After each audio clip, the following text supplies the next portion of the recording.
অবশেষে বাড়ল জ্বালানির দাম। ডিজেল 115, অক্টেন 140, পেট্রোল 135 টাকা নির্ধারণ। বিশ্ববাজারের সাথে দাম সমন্বয়ের দাবি মন্ত্রণালয়ের। মধ্যরাত থেকে কার্যকরের পর রাজধানীর বেশিরভাগ পাম্প বন্ধ।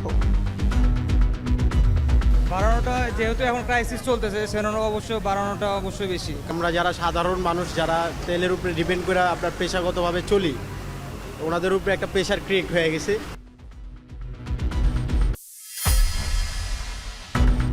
জ্বালানি সংকটে লোডশেডিং এর কবলে উত্তরাঞ্চলের অর্থনীতি। উৎপাদন কমেছে হালকা প্রকৌশল শিল্পে। হিমাগারে আলু সংরক্ষণ নিয়ে চিন্তিত চাষি।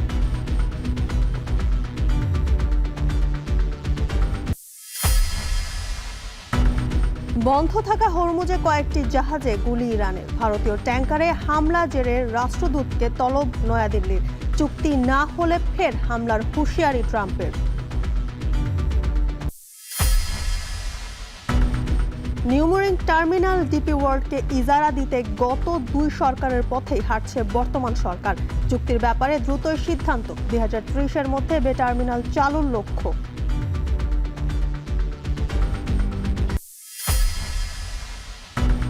ঢাকা চট্টগ্রাম মহাসড়কের কুমিল্লা অংশে দিন দিন বাড়ছে সড়ক দুর্ঘটনা। উল্টো পথে গাড়ি চালানো ও রাস্তার দুপাশে অপরিকল্পিত স্থাপনাই দায়ী। হাইওয়ে পুলিশের নজরদারি বাড়ানোর তাগিদ।